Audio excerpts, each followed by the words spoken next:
What if I told you that your first $100,000 is the absolute hardest to save, but literally everything gets easier after that? It's true. Building that initial wealth usually starts by just plugging the leaks, those sneaky places where you're losing money without even realizing it. So let me ask you a question. Would you ever just tear up a $1,300 bonus check from your boss? You'd probably say no way, but honestly, about 1 in 4 American workers effectively do exactly that every single year. By not contributing enough to their retirement accounts to get the full employer 401k match, they're leaving an average of over $1,300 unclaimed annually. And if you project that out over 20 years, thanks to the incredible power of compound interest, that is over $40,000 completely gone. It's wild to think about, right? Well, welcome to The Explainer. I am so thrilled you're here today because we've got a fantastic journey mapped out. We're looking at a complete blueprint to building wealth, zooming from the micro all the way out to the macro. We'll start right inside your personal wallet with the daily habits that can seriously accelerate your path to that first $100,000. And then we're going to zoom all the way out to look at the massive global economic forces that secretly shape your money behind the scenes. Okay, let's dive into our roadmap for today. First, building foundational wealth habits. Second, mastering your credit score. Third, maximizing investments and protections. Fourth, the Fed and your wallet. And fifth, navigating global tax rules. All right, Section 1, building foundational wealth habits. So there's actually a pretty stark contrast in mindset when it comes to money. You see, when an average consumer's income goes up, they almost immediately experience lifestyle inflation. They upgrade the car, book fancier vacations, maybe buy some status symbols to look rich. But self-made millionaires, they do the exact opposite. They actively avoid lifestyle inflation. Instead of buying status, they're buying assets. We're talking stocks, real estate, or businesses. They aren't thinking about impressing people this weekend. They're thinking 10 or 20 years down the line. Because wealth isn't usually built with one giant lucky decision. It's built with these small, smart habits repeated over decades. And that brings us to a crucial piece of ancient wisdom derived from the richest man in Babylon, which is pay yourself first.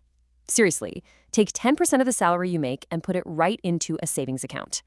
Before you pay rent, before you pay for Netflix or your internet bill, you absolutely must pay yourself. The ultimate goal here is to build a solid 3 to 6 month emergency fund. One of our sources beautifully compares this to saving a drop of water to help you cross a scorching desert. If a financial drought hits, that emergency fund is exactly what's going to keep you alive. Now, once that emergency fund is locked in, you definitely want to start making your money work for you. But here is a golden rule you can't ignore. Avoid investing in what you don't understand. Our sources share a pretty painful anecdote about an investor back in 2017 who watched Bitcoin and altcoins absolutely skyrocket. Caught up in the hype and major FOMO, they blindly threw around $10,000 into altcoins without having a clue how the underlying technology or the business actually worked. And when the market crashed, they panic sold and lost almost everything. So please don't let FOMO destroy your hard-earned money. Stick to what you actually understand. Moving right along to Section 2, mastering your credit score. You know, the FICO credit score really isn't a mystery. It's just a specific mathematical formula. Let's break down the exact math. A massive 35% of your score is purely your payment history. That means paying on time every single time is literally the most important thing you can do. The second biggest chunk, coming in at 30%, is your amounts owed. You might know this as your credit utilization ratio. The rest of the pie is made up of the length of your credit history, new credit inquiries, and your credit mix. Your credit score is a huge part of your financial identity in America, so knowing this math is absolutely crucial. Let's talk a bit more about that 30% chunk, your utilization rate. Say you have a credit card with a $2,000 limit and you consistently carry a $1,500 balance. That gives you a 75% utilization rate. Now, to creditors, that number is a giant red flag. It signals that you might be biting off more than you can chew, or maybe relying on credit to supplement your income. To protect your score and lock in the best possible interest rates for your future self, you really want to keep your balances as low as absolutely possible. Okay, on to Section 3, maximizing investments and protections.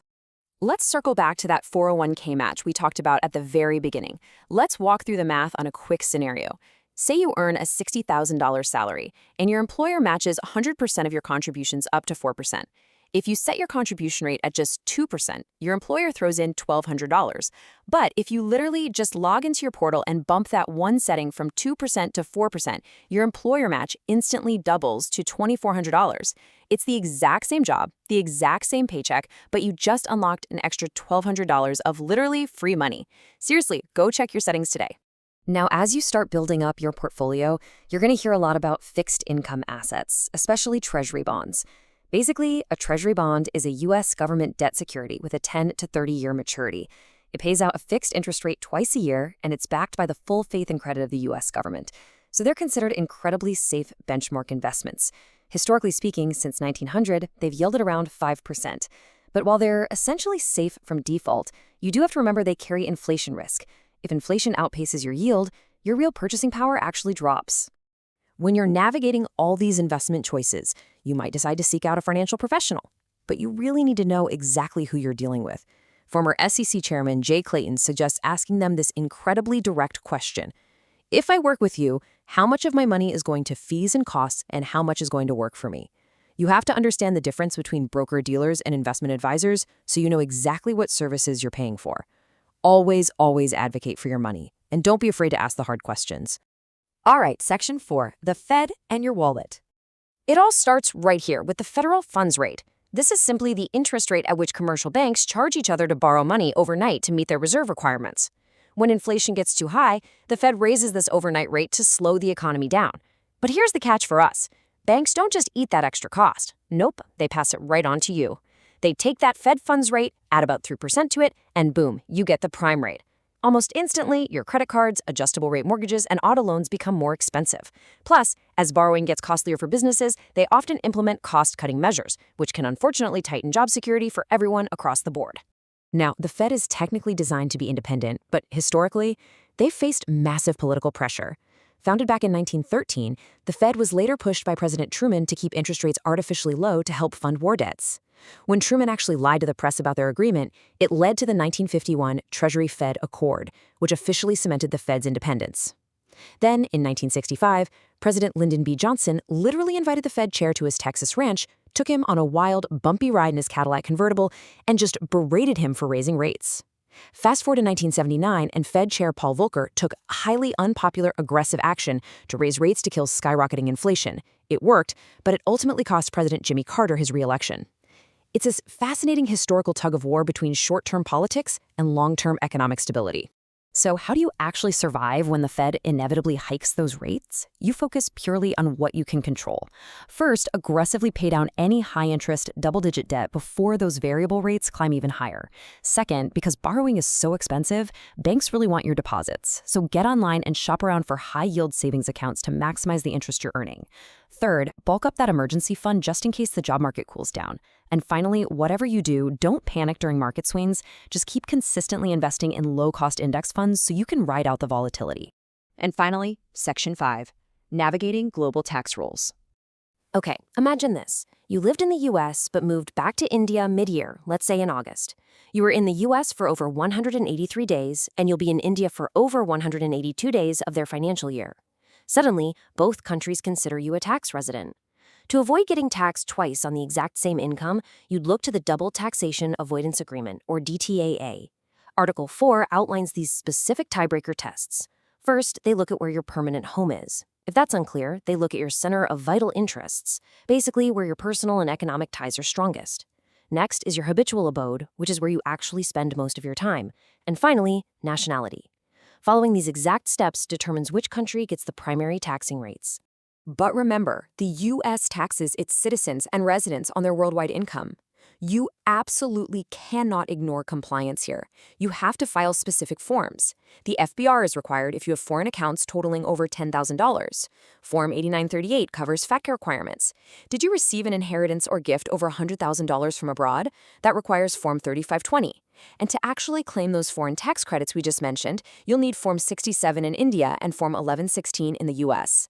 Look, the IRS isn't playing around. Failing to report can trigger automatic, severe penalties that start at 5% and can easily reach up to 25% of the asset's value. You've got to stay organized. We have covered a ton of ground today, zooming all the way from the daily choices in your personal budget right up to navigating complex global tax laws. So I want to leave you with this final thought. From your daily budget to global tax laws, where are your specific wealth-building leaks, and what is one habit you will change today to fix them? Whether it's logging into your 401k portal right this second to increase your match, finally starting that emergency fund, or paying down a high-balance credit card, take action today. Make sure to subscribe for weekly USA Personal Finance explainers that help you build wealth. Thanks so much for learning with me today, and keep pushing toward that first $100,000.